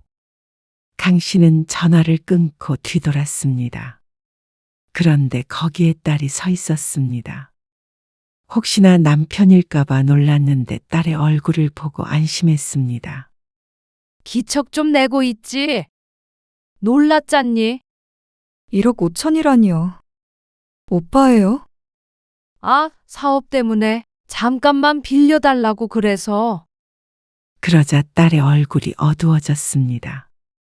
저희가 집 잃고 도와달라고 했을 땐 돈 없다고 그러셨잖아요. 형편이 안 된다고. 그 일이랑 지금이랑 같니? 뭐가 달라요? 너희는 갚을 수가 없는 상태였고, 너희 오빠는 사업 때문에 잠깐 빌리는 거고, 저희도 갚을 수 있었어요. 너는 대신 집에 들어와서 살게 했잖아. 그게 돈 좀 빌려주는 것보다 더 큰 도움 아니야? 우리도 큰맘 먹고 너희 드린 거야. 저희는 그냥 돈으로 빌려주시는 게 더 도움됐을 거예요. 뭐, 눈칫밥 먹으면서 사는 거 힘들어요. 누가 너희를 눈치 줬다는 거야? 오히려 눈칫밥 먹은 건 우리지. 주말에도 거실에서 TV도 마음대로 못 보고 방에 갇혀 지내고 뭐 하나 저희가 결정할 수 있는 일도 없고요. 생활비 드리면서도 돈 때문에 눈치 보여요. 제가 이런데 이 서방은 오죽하겠어요. 하지만 강 씨는 억울했습니다. 오히려 강 씨가 사위의 눈치를 봤으면 봤지. 사위는 전혀 눈치 보는 기색이 없었습니다. 얼굴만 보면 아버지는 저희가 이렇게 사는 게 이서방 탓인 것처럼 혀를 차고 지난번에 저녁 먹을 때도 시집 잘못 보낸 것 같다고 그러셨잖아요. 아버지 말을 그렇게 마음에 담아두니? 그냥 속상해서 하신 말이잖아. 애들 치킨 하나 마음대로 못 시켜주고 엄마 아빠한테도 그리고 애들한테도 죄인처럼 사는 거 지쳐요. 근데 엄마는 큰오빠한테 그렇게 큰 돈을 빌려주셨어요? 몇 번을 설명해야 해. 몇 번을 설명하셔도 이해 못해요. 그리고 애초에 저희 이렇게 된 거 오빠 탓이잖아요. 엄마도 알고 있으시잖아요. 회사 잘 다니고 있는 이서방 꼬셔서 돈 많이 벌게 해준다고 사업자 내게 한 거 오빠잖아요. 그게 왜 네 오빠 탓이야? 너희가 돈 벌겠다고 한 거잖아. 그래요.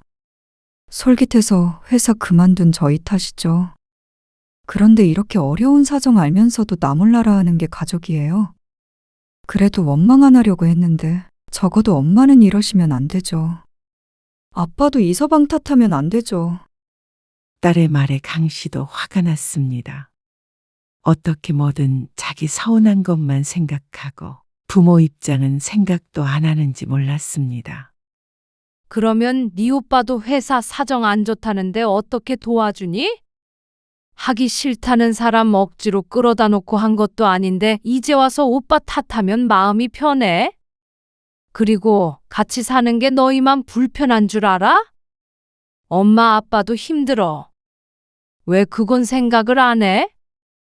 그래도 너희 힘든 거 생각해서. 그렇게 걱정하면서 볼 때마다 생활비 부족하다고 하시고 누구는 여행을 보내준다고 자꾸만 눈치 주시잖아요. 그건 사실이잖아. 들어와서 살라고 했으면 어느 정도 자리 잡을 때까지는 조금 기다려 주실 수도 있는 거잖아요. 오빠한테 1억 5천 빌려줄 돈은 있으시고 돈 때문에 허덕이는 딸 가족한테는 그렇게 생활비를 닥달하고 싶으세요? 기가 막혔습니다. 강 씨의 돈으로 누구에게 빌려주던지 간에 딸이랑은 상관이 없었습니다. 그렇다고 생활비를 안 받으면 강 씨는 어떻게 생활을 하라는 것인지, 딸이 왜 자기 생각만 하는지 몰랐습니다. 그렇게 불만이 많으면 나가서 살지 그러냐? 강 씨의 말에 딸의 얼굴이 하얘졌습니다. 생활비 그 정도 내고 어디 가서 살 수나 있을 것 같아? 당장 집값은? 너희를 위해 엄마 아빠가 희생하고 있는 걸 왜 모르고 서운한 것만 생각해? 그런 딸에게 강 씨도 무척 서운했습니다. 그래서 이렇게 같이 산 게 후회스럽기도 했습니다. 아마 사위도 딸과 같은 생각을 하고 있겠죠. 그러니까 자꾸만 밥도 따로 먹으려고 하고 말도 없는 것일 테죠. 엄마는 더 이상 할 말 없어. 강 씨가 먼저 자리를 떴습니다. 속이 타서 시원한 얼음물 한 컵이라도 마셔야 할 것 같았습니다. 딸이 훌쩍이는 소리가 들렸지만 울고 싶은 건 강 씨였습니다. 어떻게든 잘 지내보려고 노력해왔는데 자식은 왜 그걸 모를까요? 그리고 강 씨는 아들에게 돈을 빌려주었습니다. 딸은 남편에게 이르지 않았습니다. 아니, 그날 이후로 강 씨와 눈을 잘 마주치 않았죠. 하지만 시간이 해결해 줄 거라고 생각했습니다. 언젠가는 딸도 강 씨의 마음을 이해해 줄 거라 믿었죠. 명절이 되기 전까지만 하더라도 그렇게 생각했습니다. 뭐? 차례 지내려 내려갔다 오겠다고? 네. 다녀와야죠. 명절에 시집에 가서 차례를 지내고 오겠다는 말에 강 씨는 어처구니가 없었습니다.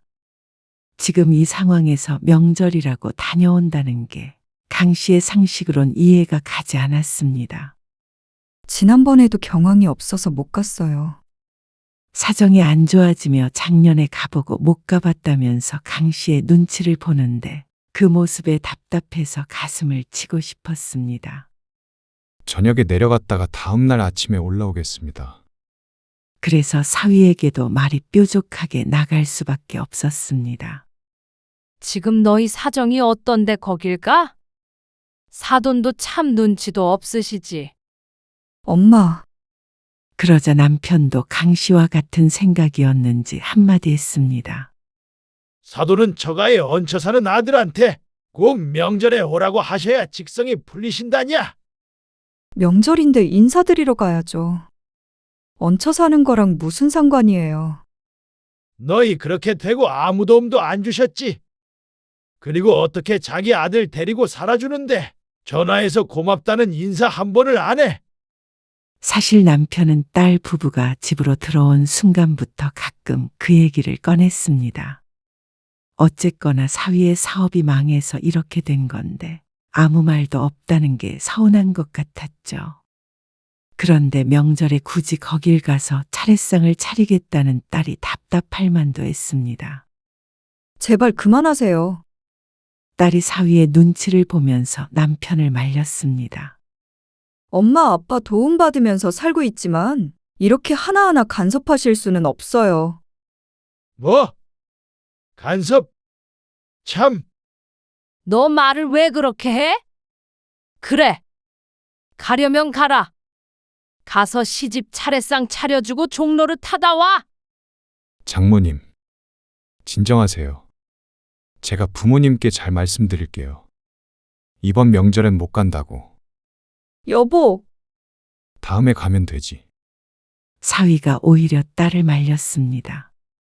강씨 부부는 고개를 절레절레 흔들었습니다.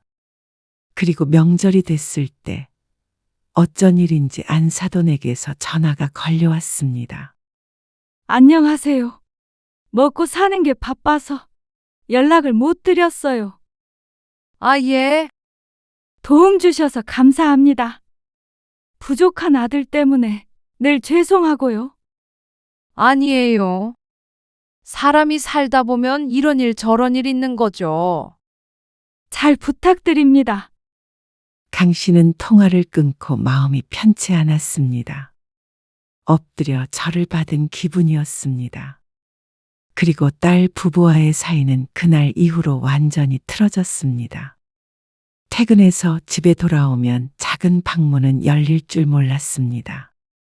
그리고 사위는 야근을 한다며 9시 이전에 들어오질 않았습니다. 그러다 보니 마주칠 일이 아침에 잠깐 말고는 거의 없었죠.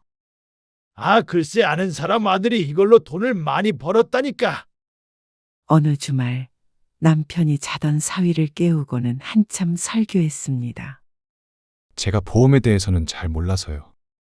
그러니까 배우면 되는 거잖아.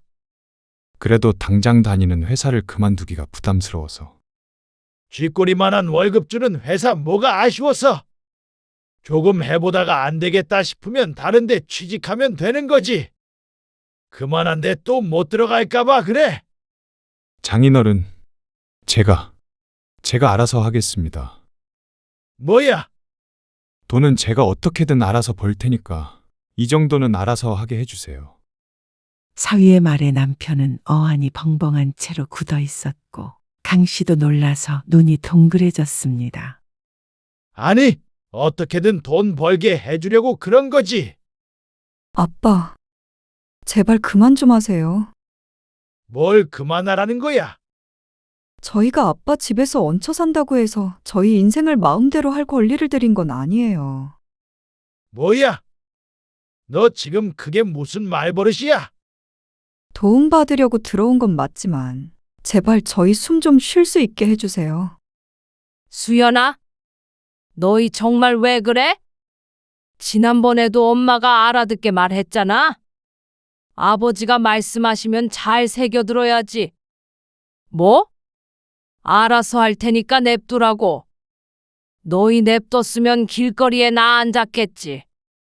차라리 그게 나았을 것 같아요. 딸의 외침에 강 씨는 큰 충격을 받았습니다. 어떻게 저렇게 배은망덕한 소리를 할 수 있는지 몰랐습니다. 너희를 정말 괜히 받아줬다. 어쩜 이렇게 부모를 무시할 수가 있어?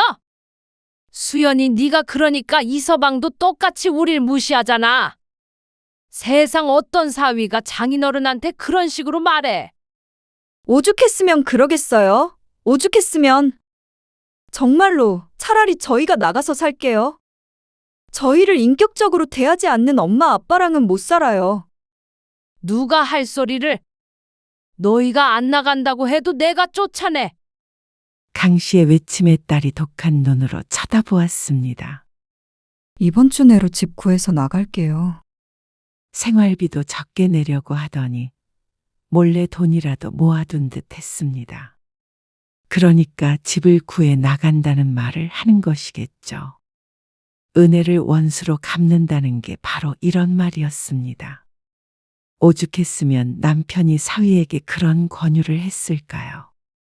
사위가 하고 있는 꼴이야도 답답해서 그런 것인데 피가 되고 살이 되는 조언을 그런 식으로 무시한 것이었습니다. 강 씨도 참을 수가 없었습니다. 가만히 있으니까 정말 부모가 부모처럼 안 보이는 모양이었습니다. 딸은 당장 집을 알아보겠다고 했습니다. 그래서 강 씨가 말했습니다. 그러면 너희도 여태껏 여기서 살았던 비용 내고 가. 생활비 꼬박꼬박 드렸잖아요. 그건 너희 먹는 거로 다 쓴 거고. 전기세, 가스비, 그리고 방세까지 하면 그거 가지고 택도 없어. 그러니까 방세를 달라고요. 그래. 딸이 하도 괘씸해서 한 말이었습니다. 하지만 딸은 사과를 하고 반성하기는커녕 더 달려들었습니다. 드릴게요. 제가 또 빚지는 한이 있어도 드릴 테니까 걱정 마세요. 방 구할 돈은 있니? 반지하 단칸방에 빌부터 살더라도 여기보단 낫겠죠. 너 당장 나가. 남편이 화를 내자 집은 난장판이 되었습니다. 손주들은 울기 시작했고 딸도 울며 불며 소리쳤습니다. 그동안 여기서 같이 사는 게 얼마나 힘들었는지 말이죠. 사위가 그런 딸을 말렸고 강 씨가 남편을 말렸습니다. 이러다가 옆집이든 아랫집이든 쫓아올 것 같았습니다. 그리고 딸은 일주일 만에 짐을 싸서 나가버렸습니다. 어디로 가는지 알려주지도 않았고 손주들과 작별 인사할 시간도 제대로 주지 않고 야반도주하듯이 가버렸습니다. 너무 허탈하고 괴로웠습니다. 강 씨는 딸이 뒤늦게나마 잘못했다고 말하길 기다렸습니다. 그런데 어떻게 그렇게 매정하게 가버릴 수 있는지 몰랐습니다. 그래서 강 씨는 독하게 마음먹기로 했습니다. 우리도 할 만큼 했어요. 남편은 속상한 듯 말이 없었습니다. 그리고 딸이 떠난 지 사흘 만에 통장에 돈이 들어왔습니다. 방세를 나름대로 계산해서 보낸 것 같았지만 강 씨가 생각했던 금액보다는 적었습니다. 하지만 강 씨는 딸에게 다시 연락하지 않았습니다. 부모로서의 마지막 배려나 마찬가지였습니다. 딸이 어떤 집을 구했는지는 알지 못했습니다. 그렇게 떵떵거리고 나가서 어디 잘 사나 한번 보자 싶었습니다. 아마 한 달도 못 버티고 연락이 오지 않을까 생각했습니다. 딸이 그렇게 따로 살 수 있는 형편이었다면 애초에 강 씨의 집으로 들어오지도 않았을 테니 말이죠. 하지만 한 달, 두 달, 세 달이 지나도 연락이 없었습니다. 딸이 언제 연락할까 생각하다 보니 시간이 훌쩍 지났습니다. 그런데 그런 강 씨에게 문제가 생겼습니다. 아니, 네 아버지 알면 정말 큰일 난다니까 그러네. 한 달 안에 준다더니 벌써 몇 달째야? 사업 자금이 묶여서 그래요. 지금 제일 초조한 건 저예요. 아버지가 알면 아버지가 어떻게 아셔요? 1억 5천이야. 큰돈 빌려갔으면 얼른 줘야지. 사업이 그렇게 마음대로 되는 줄 아세요? 그때 강 씨의 머릿속에 왜인지 사위가 스쳐 지나갔습니다. 설마 하는 생각이 들었습니다. 조금만 기다리세요. 이게 무슨 소리야? 그런데 그때 남편의 벼락 같은 목소리가 들렸습니다. 강 씨의 어깨가 펄쩍 뛰었습니다. 뒤돌아보니 남편이 서 있었습니다. 분명히 외출해서 집에 없었는데 도대체 언제 들어온 건지 몰랐습니다. 여보, 그게 1억 5천을 빌려줘. 수철이한테 빌려줬어. 당신 미쳤어? 여보. 강 씨는 눈을 질끈 감았습니다. 남편이 전화를 뺏어가서 한참을 아들에게 욕을 했습니다. 그리고 전화를 끊은 다음에는 강 씨가 욕을 먹었습니다. 아니, 욕을 먹었다고 표현하기에도 부족했습니다. 그러다가 그 돈 영영 못 찾으면 이혼하는 줄 알아. 왜 못 찾아요? 준다는데. 그러다가 이서방처럼 망하면 수철이 그놈 번번이 사업 말아먹는 거 몰라서 그래. 그러자 강 씨도 할 말이 없었습니다. 강 씨는 하루하루 남편에게 시달렸습니다. 자꾸만 아들에게 전화를 거니까 어느 순간 아들도 강 씨의 전화를 피했습니다. 남편은 이혼하자고 하지는 않았습니다. 하지만 눈만 마주치면 구박을 했죠. 명절이 되어도 아들은 오지 않았습니다. 그리고 딸도 마찬가지였습니다. 갑자기 왜 이렇게 됐는지 알 수 없었습니다. 강 씨는 두 자식을 모두 품고 싶었습니다. 그래서 버린 일들이었는데 모든 것이 틀어진 기분이었습니다. 강 씨는 어느 날 딸에게 전화를 걸었습니다. 그런데 번호를 바꿨는지 없는 번호라는 안내가 나왔죠. 아들도 전화를 안 받게 된 지 오래였습니다. 졸지에 두 자식을 잃었습니다. 남편과의 대화도 점점 끊어졌습니다. 애초에 수연이가 집을 나간 것도 당신 때문이잖아. 그러게 왜 애들을 쫓아냈어? 강 씨의 입으로 나가라고 한 것은 맞기에 할 말은 없었지만 억울했습니다. 남편도 분명히 자신과 뜻이 같았는데 어느새 강 씨가 모든 일의 원흉이 되어 있었습니다. 강 씨는 세상에 혼자 남겨진 것 같았습니다. 남편과 둘이 있어도 혼자였습니다. 마음이 혼자였습니다. 어느 날 꿈에 손자, 손녀가 나타나기도 했습니다. 그래도 잠시나마 같이 살았기에 마음이 뭉클했습니다. 이렇게 살면 뭐하나? 강 씨는 처음으로 후회했습니다. 하지만 이미 늦었습니다.